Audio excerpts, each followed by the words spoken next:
Vamos entonces a continuar con nuestra programación, ¿verdad? Habitual. Ya teníamos hoy los miércoles son para los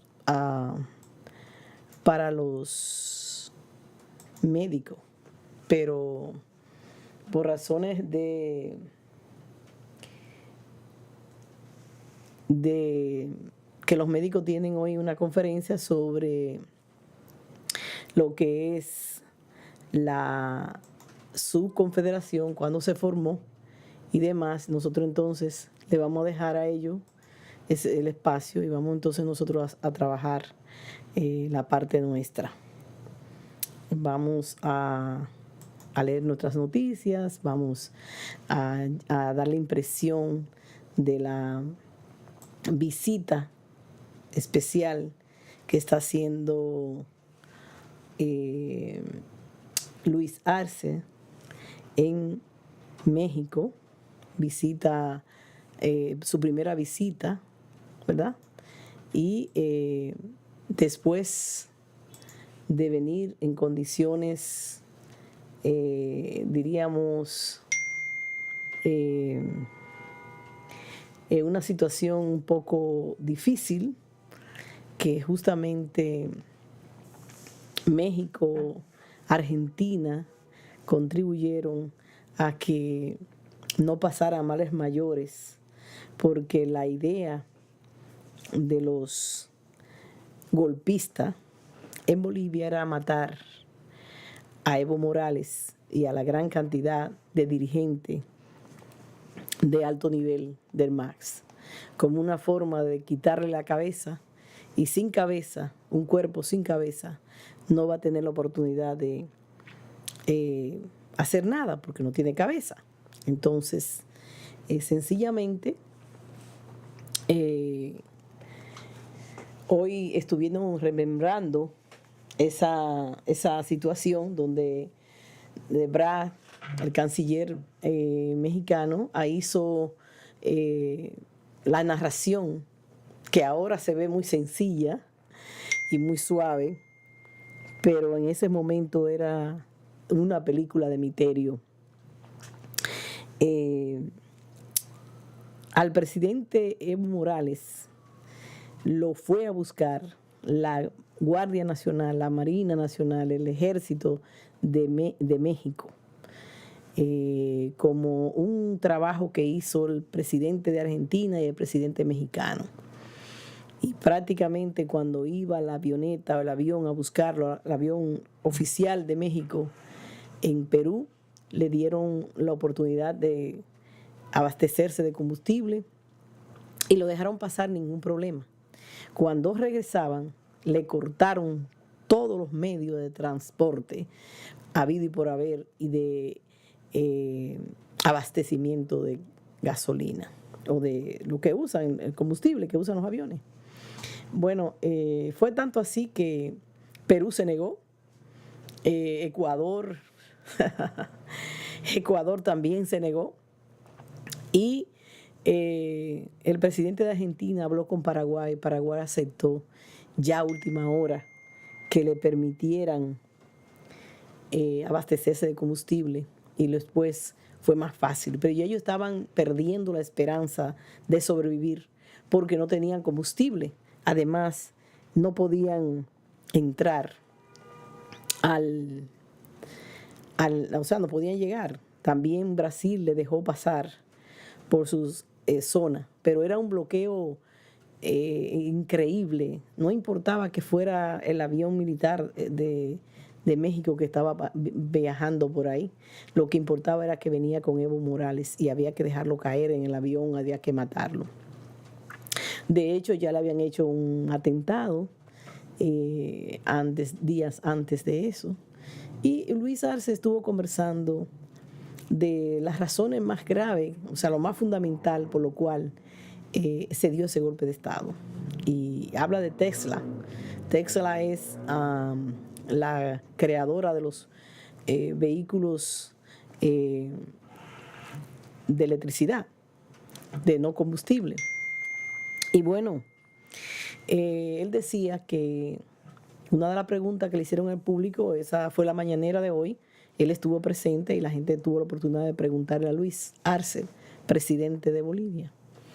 Y la presentación que le dio el presidente de México fue que fue un milagro divino que él sea hoy el presidente de Bolivia y que pueda retomar ese gobierno ejemplar que se estaba dando en Bolivia, donde ya comenzaron a construir carros. Incluso yo siempre lo digo en el programa, cuando yo vi a Evo Morales que llegó en el carrito aquel, en ese carrito aquel que yo vi que llegó Evo Morales exhibiendo su primer carro creado en Bolivia. Óyeme, en Bolivia haciendo un carro eléctrico, por Dios, compitiendo con Alemania, compitiendo con Estados Unidos, compitiendo con los grandes del mundo. No, yo dije, eso le va a costar caro a Evo. Eso le va a costar la presidencia. Yo no me pongo paño en la cabeza, pero inmediatamente vi eso, dije, eso le va a costar. Y justamente hoy, y todo este tiempo, el mismo Evo lo ha estado diciendo, pero Luis, mi tocayo, lo dijo nuevamente. La razón por la que le dieron el golpe de Estado a Evo fue justamente eso. Ya ellos tenían un acuerdo con Alemania para producir carros. Alemania iba a crear la infraestructura, todo lo que se necesitaba para la fábrica de carros. Y bueno, no se iban a llevar litio como materia prima, como es que ellos quieren.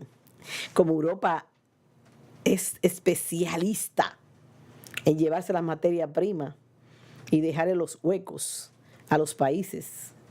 Y entonces, con su propia materia prima, la fabrica y le trae producto redoblado de precio. Y así, Latinoamérica siempre será subdesarrollada, porque Latinoamérica no tiene capacidad de desarrollarse, pero nadie ve las razones por las cuales no se desarrolla.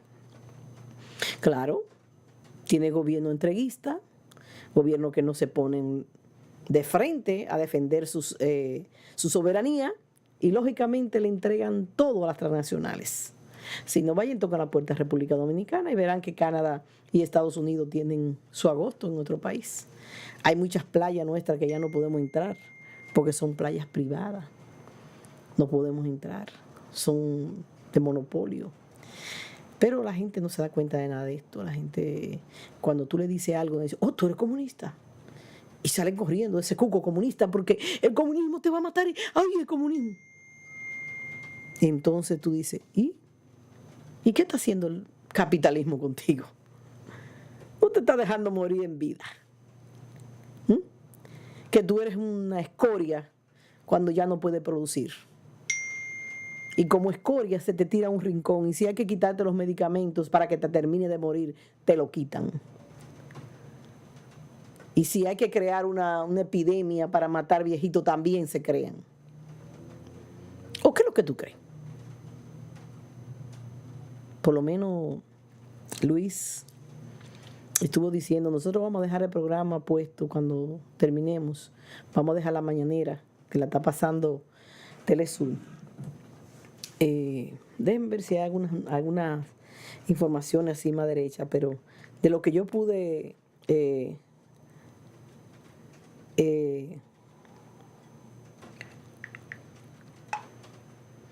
lo que yo pude escuchar, porque no tuve todo el tiempo para eso. Mire, él dice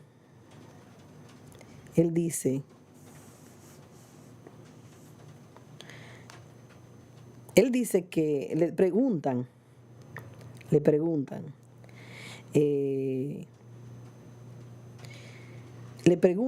que por qué es importante que los recursos naturales se mantengan al lado del pueblo. Eh, cuando Arce le habló, dijo Arce que los recursos naturales son importantes porque los excedentes, los beneficios que se obtienen de ellos son repartidos en obras sociales de los pueblos. A diferencia de los lugares donde no se hace esto, sino que lo que hacen es que dos o tres, las grandes empresas transnacionales se llevan todos los recursos y no le dejan nada a los pueblos. Y bueno, no se vaya muy lejos. Nuevamente lo invito a que vaya al Maimón, que vaya a República Dominicana, donde está la Barrigón, y vea cuáles son los servicios sociales, cuáles son los beneficios que ha obtenido esas comunidades con la explotación del oro y qué le han dejado al pueblo dominicano. No voy muy lejos, ustedes se van allí y quieren acabar con López Miranda y quieren acabar con todo, con las águilas, con la isla de las águilas, todo, para dejar el país sin agua, sin nada, y el pueblo languideciendo, sobreviviendo. Entonces, él le decía que en estos países desarrollados, las economías crecen menos porque el dinero lo cogen dos o tres, mientras que la economía en los países más pequeños pueden crecer más si hay distribución de esos recursos. Y eso es lo que nosotros estamos apostando, dice Luis. Estamos apostando a la distribución de los recursos, a que los pueblos nuestros puedan sobrevivir. También dijo que durante el gobierno de facto de la señorita Angie, que está lloriqueando en la cárcel después de todo lo que hizo, porque ella creía que nunca iba a tener la oportunidad de pagar que sea mínimo, porque está bien que ella no sea la culpable en todo el sentido de la palabra, sino ella fue tomada como instrumento para hacer eso, pero ella se dejó usar como instrumento y ella lo disfrutó y lo gozó. ¿De dónde le saldría a ella la idea de ser presidenta de Bolivia? En su mente no tenía ella eso nunca y tuvo una oportunidad y una alegría. ¿Por qué entonces no actuó acorde con su supuesto principio cristiano y no dañó tanta gente y no le hizo tanto daño al pueblo de Bolivia en menos de un año? Entonces, yo digo que es fácil, ¿verdad? Por ejemplo, en la pandemia, en Bolivia, no se había previsto comprar vacuna. No se tenía previsto comprar vacuna. No tampoco se habían comprado pruebas para saber quién estaba infectado o no, porque uno de los trucos que están haciendo estos gobiernos es no haciendo pruebas, porque si no hacen pruebas no hay infectado. Cuando se mueren, sí hay infectado, cuando se mueren, pero puede morirse de cualquier cosa, no necesariamente tiene que ser de COVID. Entonces, esa fue una de las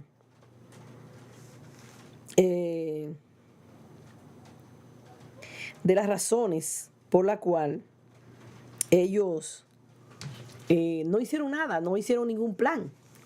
Ya se está hablando de cantidades de vacunas que van a llegar a Bolivia, ya está hablando cantidades de pruebas rápidas que han hecho, reestructurando por municipio, por sectores, por comunidad, la defensa de la salud de los bolivianos. Ya es un gobierno que está preocupado por la vida de la gente. Y lo más importante aquí es la vida de la gente. En el capitalismo la vida de la gente no vale nada. Vale el dinero y el capital. Y si usted está enfermo, usted se tira a un rincón y buscamos otra máquina para enfermarla y seguimos encontrando otra máquina y la tiramos otra vez y arrancamos otra. Eso es lo que es el capitalismo nosotros vivimos. Bueno. Así que también una de las preguntas que le hicieron a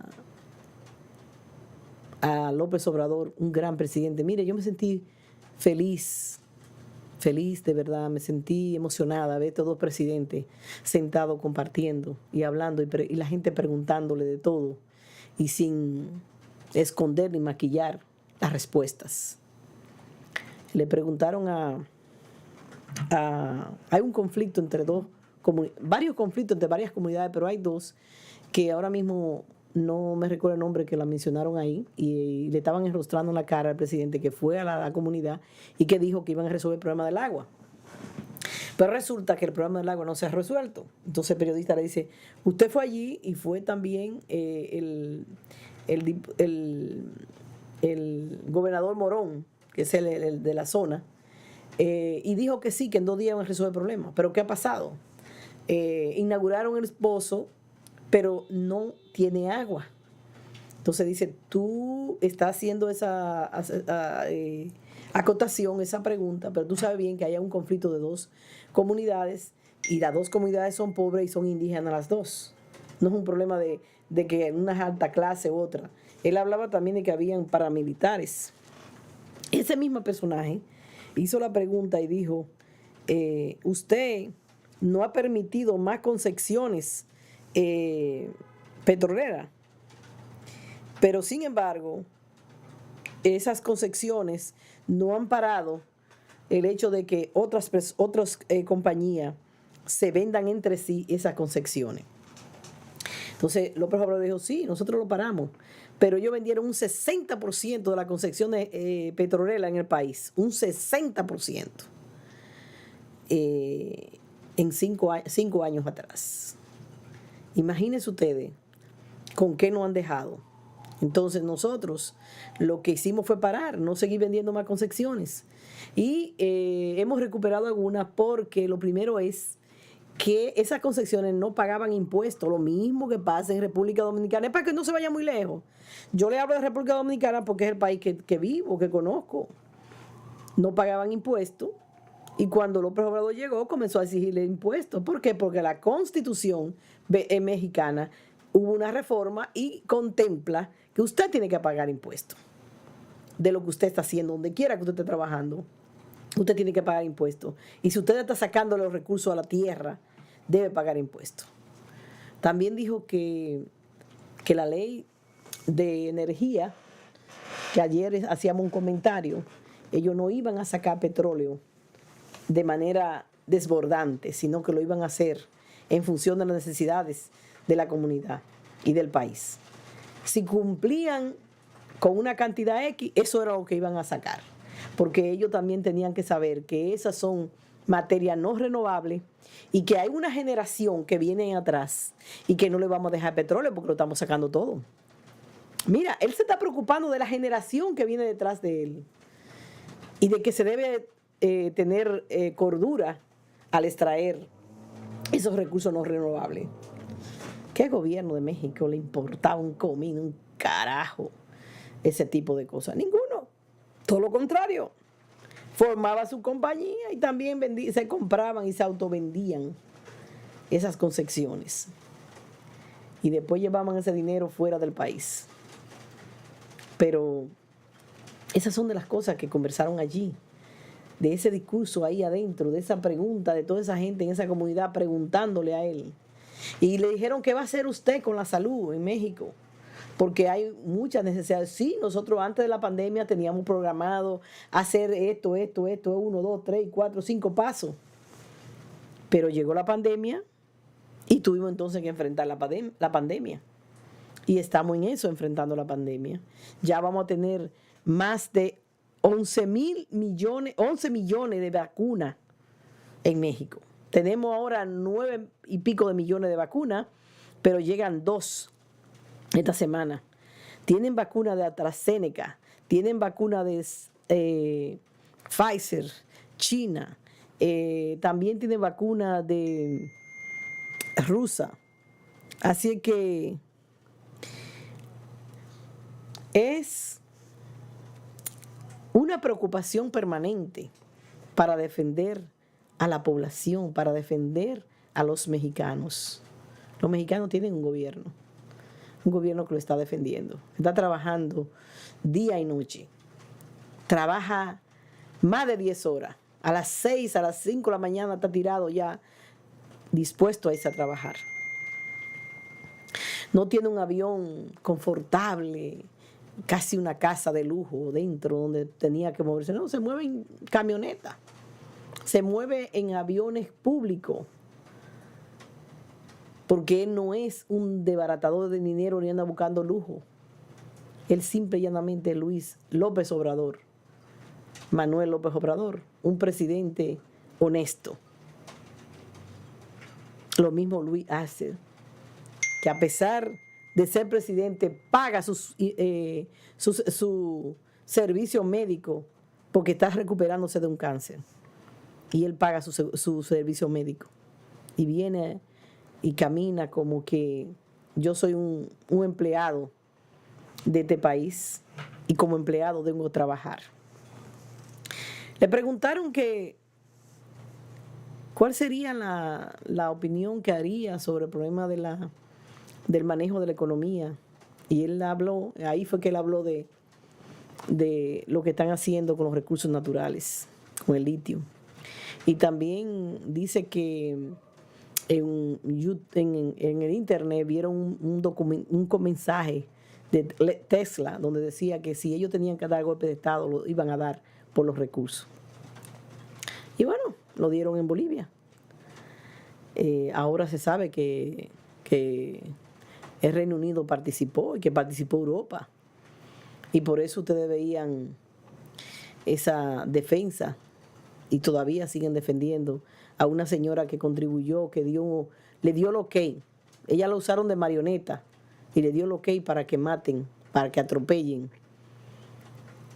Y cómo estas personas que nunca habían hecho nada, ni siquiera, como dice Rafael Correa, ni siquiera una infracción de tránsito, fueron llevados como criminales, apresados, sin derecho a nada. Simplemente porque eran parte del gobierno. Tú eres que era parte del gobierno, va preso. Y si lo pueden matar, mejor. ¿Cómo sacaron a Evo Morales por un año? Lo desterraron por un año de su pueblo, de sus tierras. ¿Ustedes saben lo grande que es para un campesino que lo saquen de su tierra? Yo no sé cómo que está vivo. Que lo saquen de su tierra. Haciendo él el trabajo que estaba haciendo en Bolivia. Por eso el pueblo boliviano hay que darle también un premio, porque reconoció al trabajo hecho en Bolivia. Y hoy está en la calle exigiendo justicia, que aprecien a los culpables de tanta tragedia que se ha hecho en ese país. Déjenme buscar ahora algunos titulares porque los médicos hoy no tienen conferencia, les decía. Comisión por la Memoria. Estados Unidos asesoró militares argentinos para el golpe de Estado de 1976. ¿Y quién lo pone en duda? Nadie lo pone en duda, uno sabe que es así. Hoy también es un día muy triste para la humanidad. Muy triste. Hoy se conmemora el asesinato vil de Óscar Arnulfo Romero en El Salvador. El arzobispo convertido en santo. La Iglesia Católica lo convirtió en santo el Papa Francisco. Mientras que el Papa de aquel tiempo sabía que lo iban a matar y ni siquiera lo recibió cuando fue a pedirle apoyo, ayuda a su mentor político, a su guía espiritual. Ni siquiera lo dejó pasar y lo mandó a la muerte al Salvador. Porque hay que decir que hay iglesias y hay monopolio. Iglesias. Y en esa situación está la Iglesia Católica y todas en su mayoría. La Santa Jefera es tan clara a quién tiene que servirle. Le venden postalitas de cristal a la gente de la calle, a la gente del pueblo, pero en el fondo saben a quién es que tienen que rendirle cuenta. Vamos a leer un poquito solamente de esto, porque Buenos Aires también está cumpliendo, conmemorando, recordando ese fatídico hecho. Dice aquí, Buenos Aires. La administración del expresidente de Estados Unidos, George Ford, en 1974, 1977, participó activamente en el armado de grupos de golpe militar en Argentina entre 1976 y 1983. Según documento desclasificado que analizó junto a Espunio el integrante de Comisión Provisional para la Memoria, CPM, Federico Exmelgar. Los documentos no hablan en sí mismos de que Estados Unidos estaba impulsándolo, el golpe de Estado.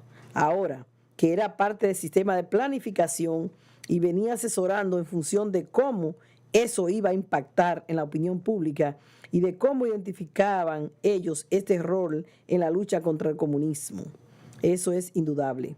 Dice a esta agencia el integrante de la CPM, organismo público autónomo argentino que promueve e implementa política pública de memoria de derechos humanos.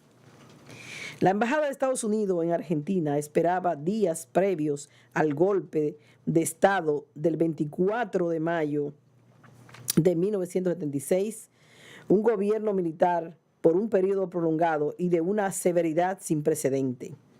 Desde varios meses antes, la embajada sabía de los planes golpistas y mantenían canales de comunicación con la inteligencia militar.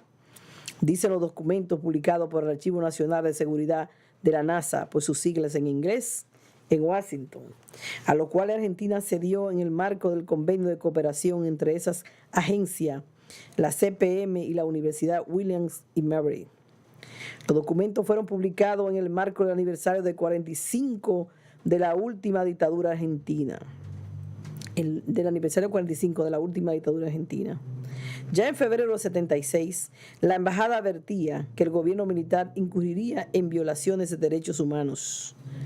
Da cuenta de cómo senadores estadounidenses, en conjunto con personal de la embajada, en conexión directa con el Departamento de Estado y al mismo tiempo con la intervención del Departamento Legal del FBI, van teniendo estos contactos, sobre todo en el general Carlos Dalatía, y van anunciando el preámbulo del golpe. Resume el director del programa de control de corrupción del CPM. Los memorandos y comunicados son parte de documentos que se desclasificaron por orden del expresidente Barack Obama en el 2009-2017. Trabajo que continuó e incluso se intensificó durante la administración de Donald Trump 2017-2021.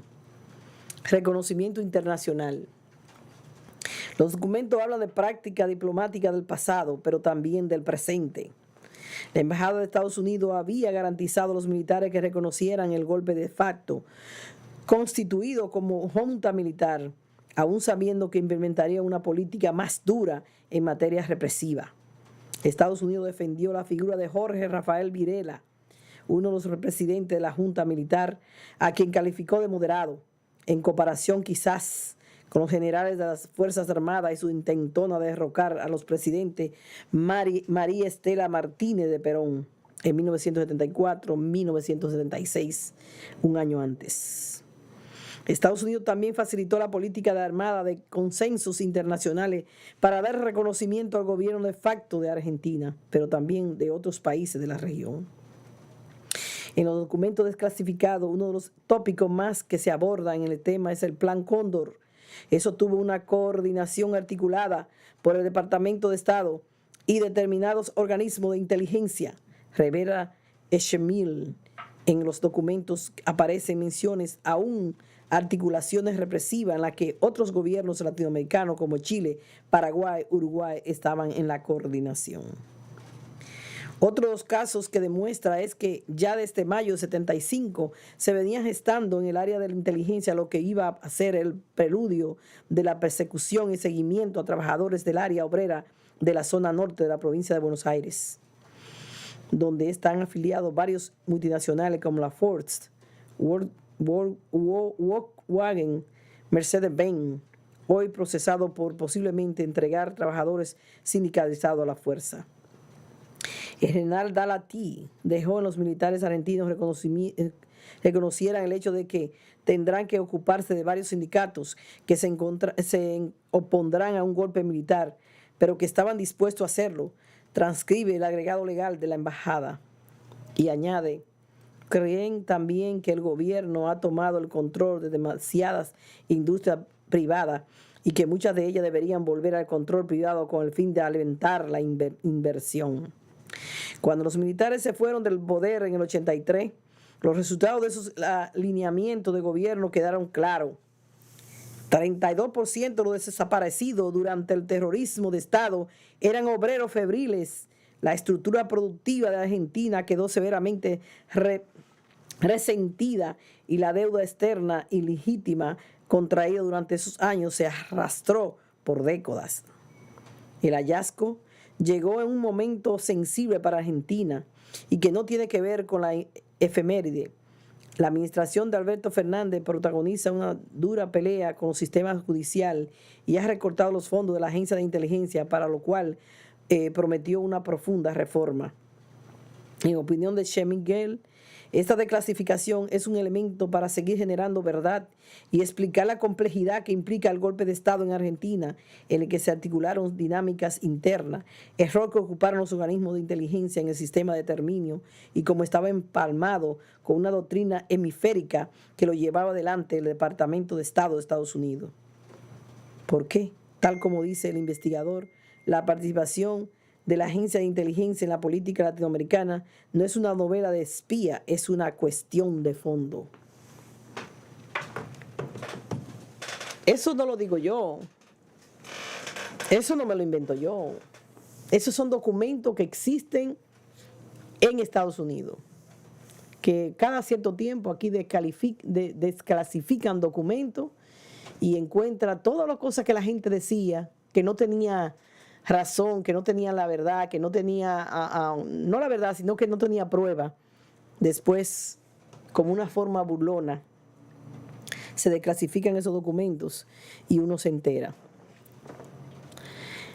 Argentina clama por justicia a 45 años del golpe militar que inauguró el terror. Aquí están las fotos y video de todos esos muertos. ¿Y a quién le importa? La conmemoración por el Día de la Memoria se extiende toda la semana y en algunos casos el mes de marzo. La Secretaría de Derechos Humanos homenajeó a desaparecidos y víctimas del terrorismo de Estado el 19 de marzo con la entrega de premio Tato Pavlovsky a artistas que fueron perseguidos por la dictadura. ¿Cómo fueron los homenajes para la memoria? Madre y abuela de la Plaza de Mayo, las organizaciones que agrupan hijos e hijas de desaparecidos y sobrevivientes, familiares de la víctima de la represión durante la dictadura, así como los Ministerios de Justicia, Derechos Humanos, Cultura Nacionales, realizaron homenajes y acciones virtuales como la campaña Plantamos Memorias. Qué triste, qué triste. Si bien la marcha de memoria que se realiza el 24 de marzo se suspendió y se trasladó a la virtual, la mayoría de los homenajes en función de la pandemia, hubo organizaciones presentes en Buenos Aires reclamando el fin de la impunidad a los crímenes de lesa humanidad cometidos durante la dictadura cívico-militar argentina entre el año 1976 a 1983. 45 aniversario del golpe de Estado que inauguró la última dictadura en Argentina. No se puede olvidar, prohibido olvidar. Hay que tenerlo presente y hay que hacer lo posible para que la justicia caiga sobre, todo el peso de la justicia caiga sobre estas personas que quedan vivas, porque hay muchos que ya han desaparecido y se fueron tranquilos de su casa. Aquí hay una noticia que la vamos a poner, nuestros amigos de Sputnik no la permite. Vamos a Mercosur, triunfos y fracasos a 3 décadas de su existencia. Es importante, vamos a escucharla. La economía hace el mundo andar. Te ayudamos a entenderla. Bienvenidos, es un gusto recibirlos. Alejandra Patrone los saluda desde Montevideo. Me acompaña para este espacio de economía, ustedes ya lo saben, Florencia Cremonese. Florencia, ¿cómo estás? Bienvenida. Todo muy bien, Alejandra, muchas gracias. Hoy nos toca hablar sobre el Mercosur, el bloque del sur de América Latina que cumple 30 años. El tema.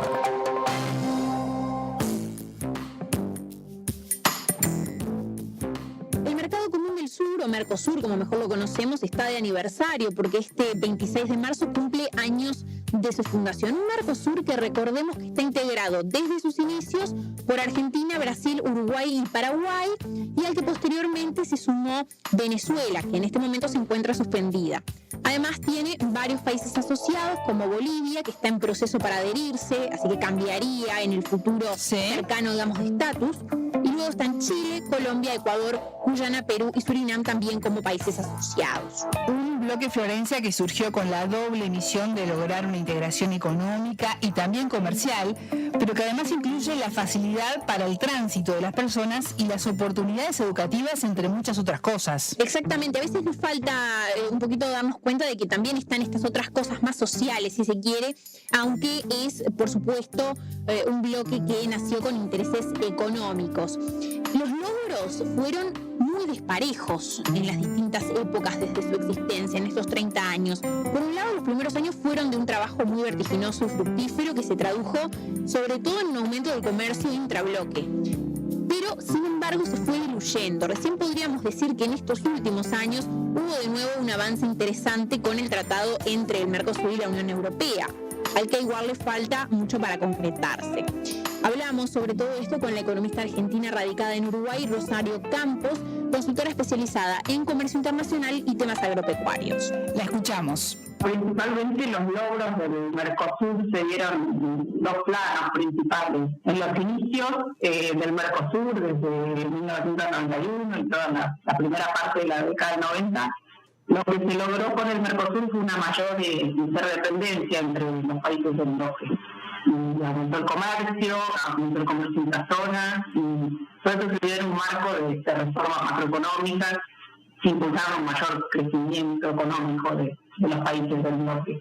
Así que en un primer momento los logros fueron significativos y también coincidieron con este proceso de reformas estructurales. Incluso la literatura habla de que el propio Mercosur permitió ampliar ciertas reformas al interior de los países. Esto, digamos, en sus inicios. Y después, pasó un periodo largo de cierto estancamiento, incluso mucha desilusión de lo que el Mercosur logró respecto de lo que eran sus objetivos iniciales, que eran demasiado ambiciosos.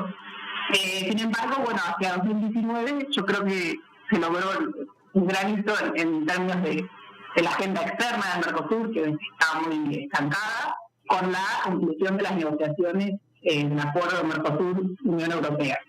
Es importante decir que el acuerdo no está firmado todavía, eso está pendiente, y también está pendiente la ratificación. De todos modos, el hecho de que las negociaciones concluyeran fue un avance significativo porque significó el primer acuerdo de relevancia del Mercosur a nivel global.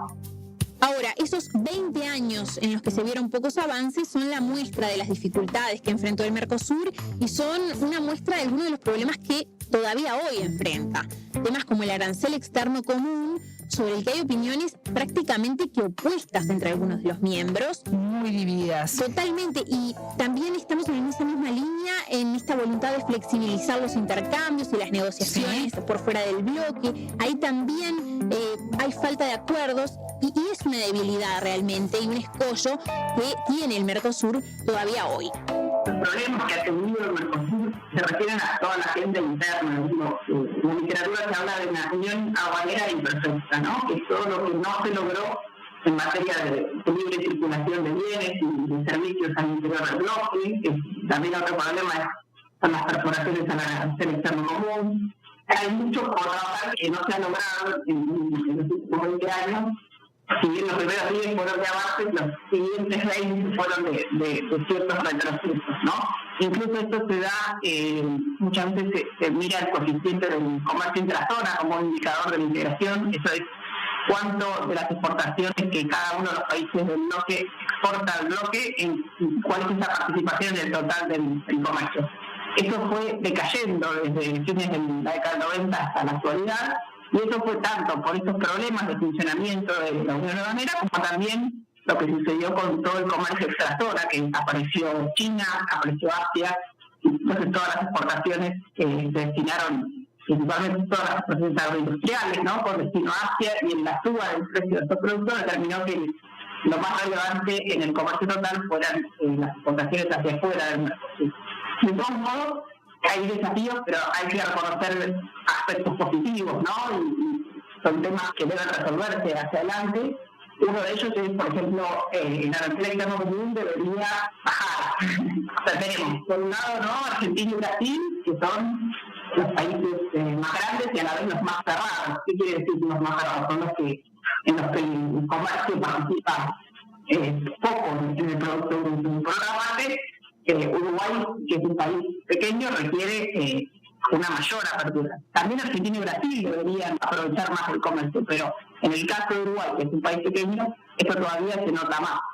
Entonces, con respecto a la apertura, lo que podemos decir es que el arancel externo común es elevado, y es también elevado en particular en los bienes que se necesitan para la producción, que son los bienes de capital, los bienes intermedios. Todo este conjunto de bienes tiene aranceles altos, y esto influye negativamente en la competitividad de los países. O sea, eso sería un primer desafío, digamos, si bien se han hecho avances y progresos para que esta estructura del salario se modifique, todavía eso no se ha materializado, y es algo que debería cambiar hacia adelante.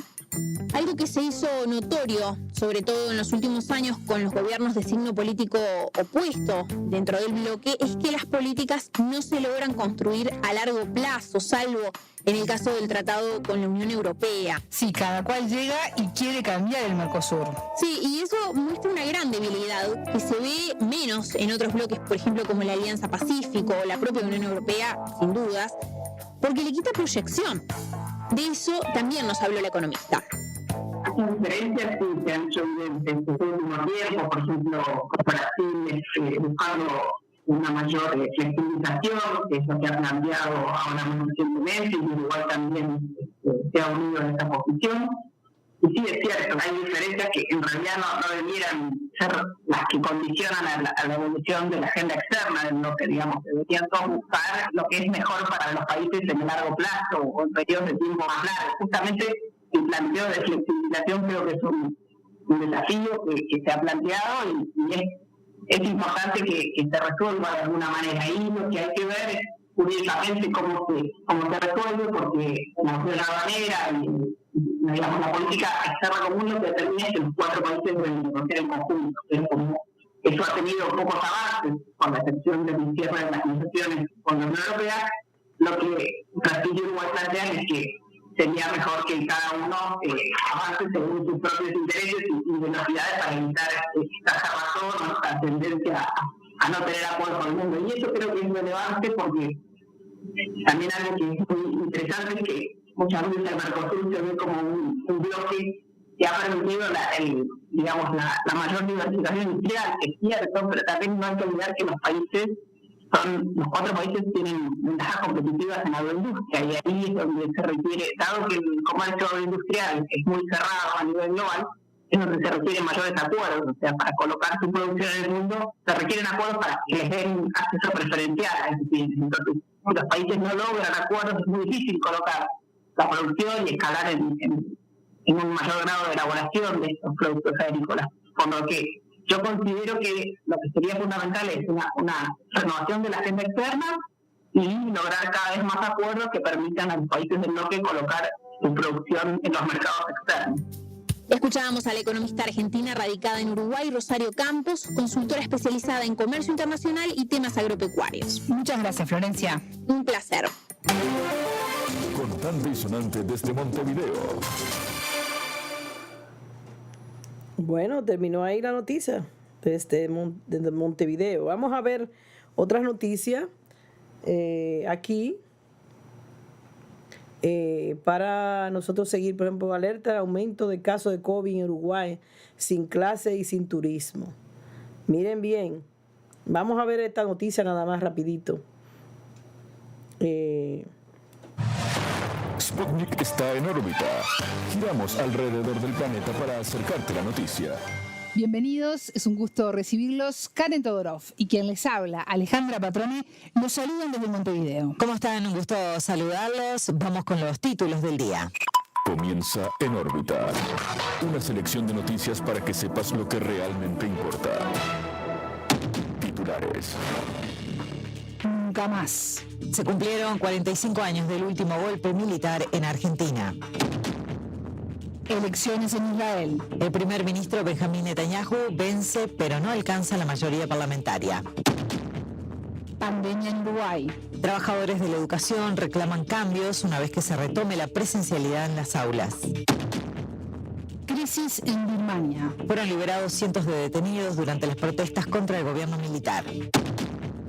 Tropiezos en Alemania. Se anularon las medidas de restricción para las vacaciones de Semana Santa. Acusaciones en Ecuador. La Defensoría del Pueblo denunció por delitos de lesa humanidad al presidente y exfuncionarios. Hasta aquí nuestros títulos. Vamos con el desarrollo de las noticias. El mundo gira y En órbita te trae las noticias. Noticias.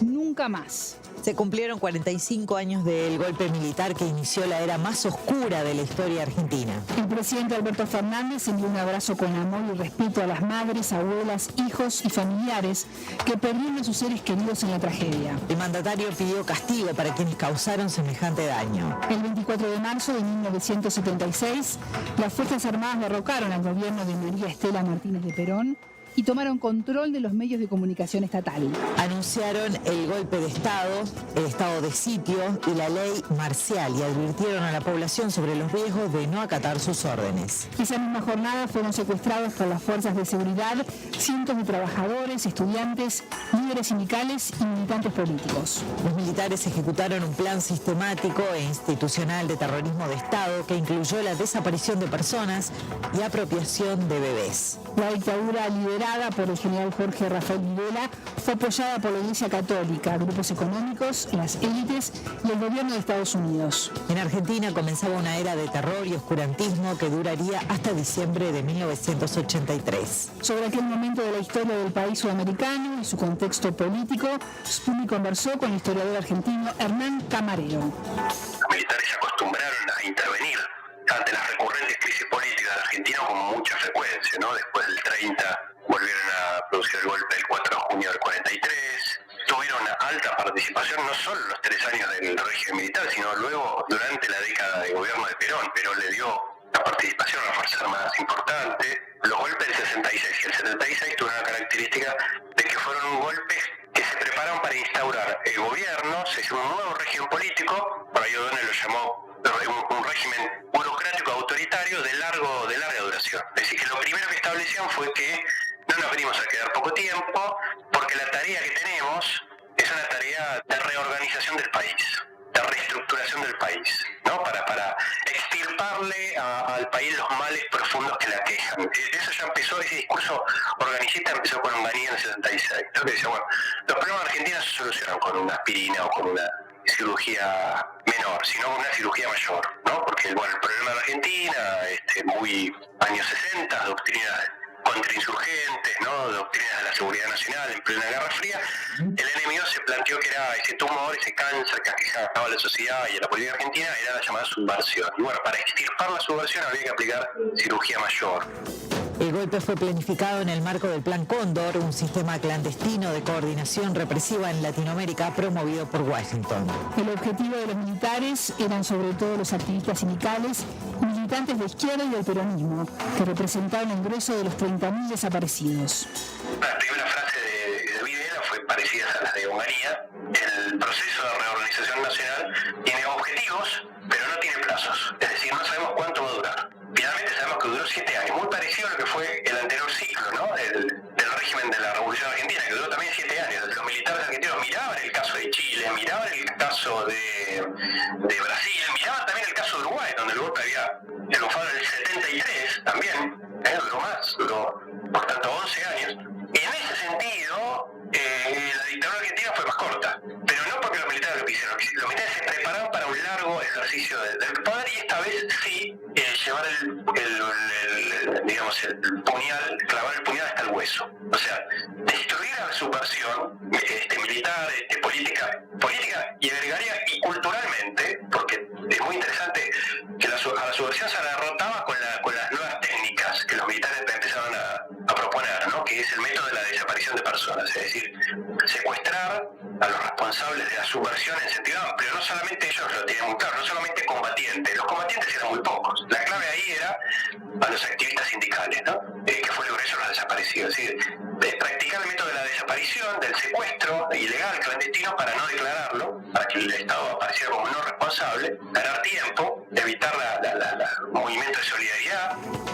Este 24 de marzo la ONU conmemora el Día Internacional del Derecho a la Verdad en relación con violaciones graves de los derechos humanos y de la dignidad de las víctimas. Elecciones en Israel.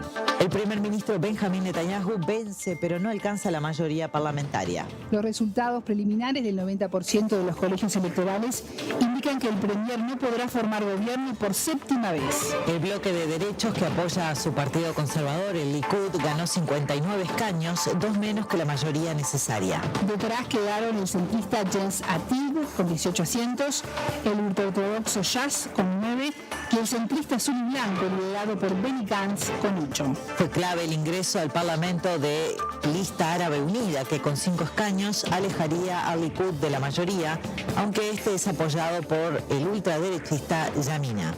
Luego de anunciar los resultados preliminares, el Comité Central de Elecciones comenzó a contar unos 450.000 sobres dobles. Estas son boletas de hospitales, de residencias de ancianos, emisarios, soldados presos y colegios electorales especiales. También están incluidos en este conteo los retornados del extranjero y los enfermos y en cuarentena de COVID-19. Con 12 años en el poder, Netanyahu declaró que su Likud confirmó un gran logro, aunque no clamó victoria y prometió evitar una quinta elección. El premier pidió a los políticos de todo el espectro que ingresen en una nueva coalición inmediata, aunque se estiman semanas de largas negociaciones. En cambio, Yair Lapid, líder de Yesh Atid, se jactó de que Netanyahu no tiene 61 escaños, pero el bloque de cambio sí. El político llamó a los partidos opositores al mandatario unirse para decidir sus próximos pasos y destrabar el bloqueo político. La participación electoral fue de 67%, la más baja de las 4 elecciones de los últimos 2 años. Lo vamos a dejar ahí. Netanyahu parece que tiene un pacto con el diablo, porque siempre se queda, aunque no se queda como presidente, porque no adquiere la mayoría. Nuevamente ganó por encima de los otros. Parece que en Israel no hay más gente que puedan votar contra ese señor. Y sigue haciendo desmadre, acusado de corrupción, de asesinato de lesa humanidad. Y sigue igualito ahí como nada, siendo candidato. Así es la cosa, señores. Déjenme ver el reportaje de Diapino. Buenas noches, María Núñez y oyentes del programa Información al Desnudo. Soy Antonio Diapino, hablo desde Brasil. Coronavirus en Brasil, hoy 24 de marzo, miércoles. Casos de personas contaminadas con el virus, 12.212.512 personas.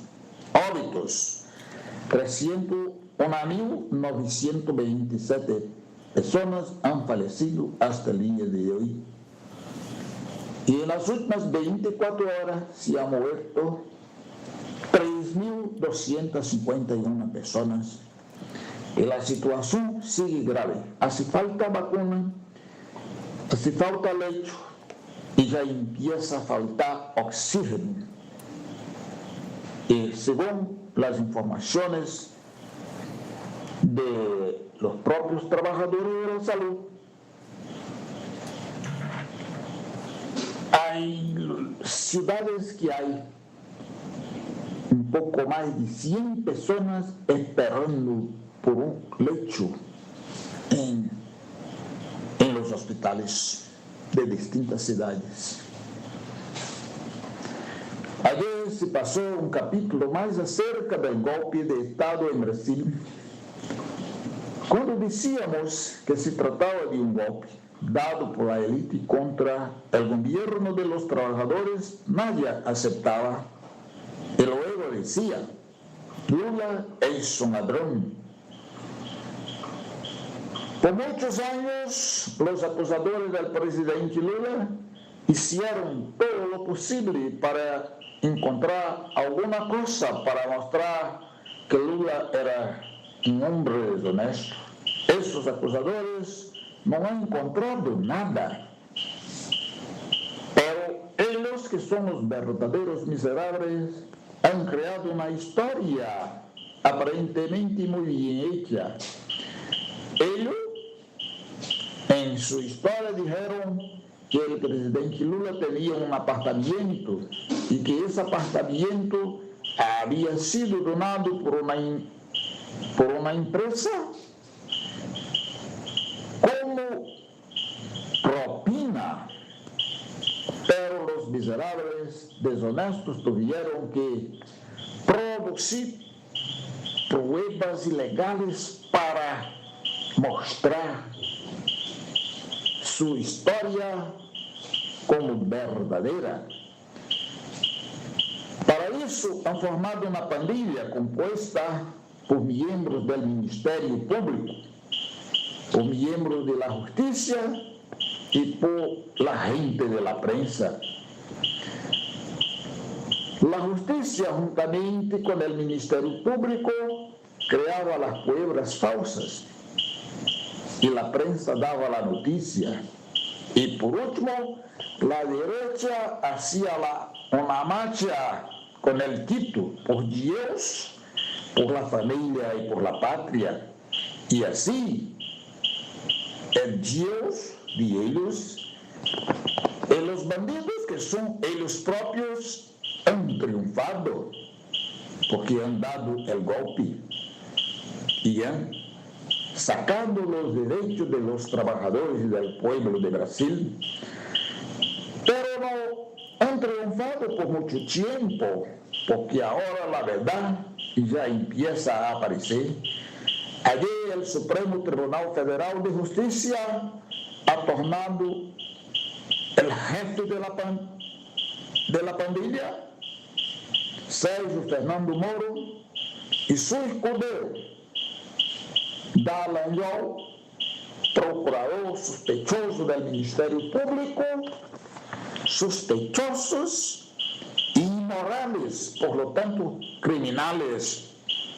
El ministro relator del proceso, señor Gilmar Mendes, ha demostrado de forma clara y perfecta, con prueba en los autos, como la pandilla agía para condenar al expresidente Lula y al mismo tiempo contribuyendo para consolidar el golpe de 2016.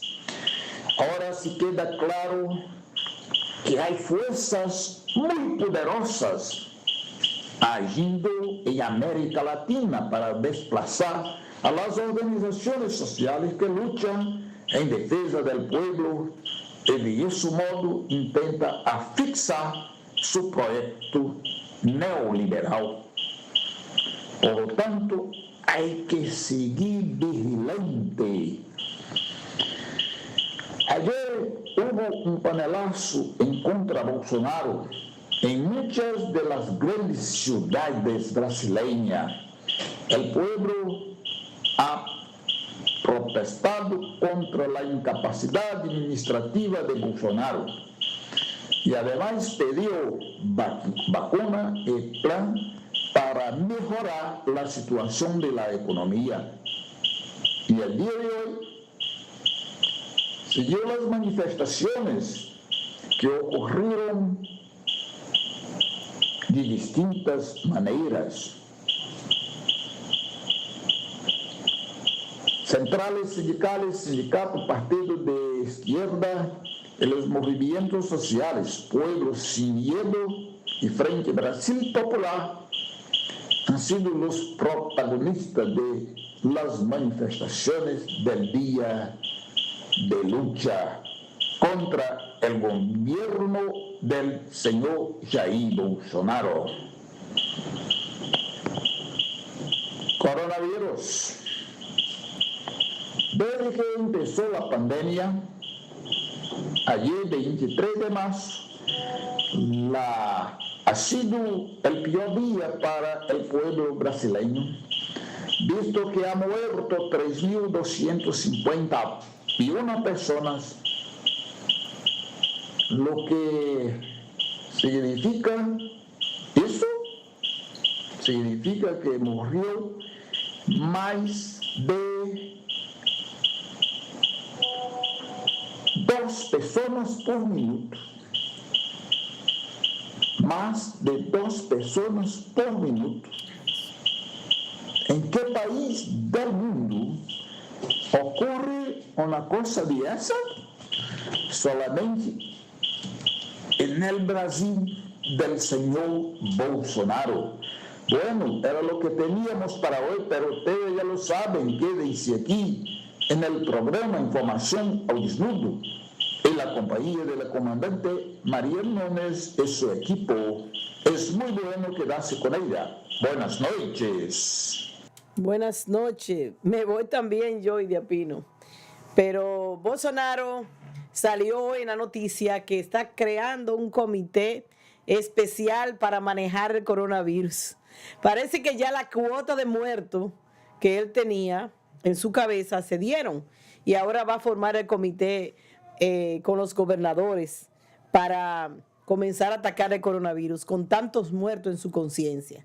Pero así son los pueblos y así son, él merece un castigo ejemplar y merece ser sacado de ahí, porque el golpe de Estado lo dieron a Dilma y no hizo nada, y a él que ha matado tanta gente por no importarse en hacer nada en el país, está como sin nada.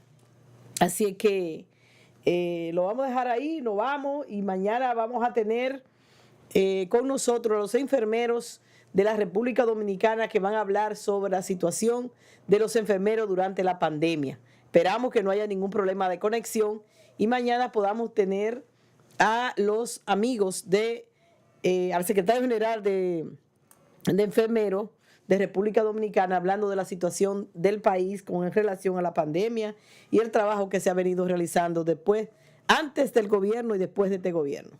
Así es que mañana ya lo saben, a las 7 de la noche, de nuevo con nosotros.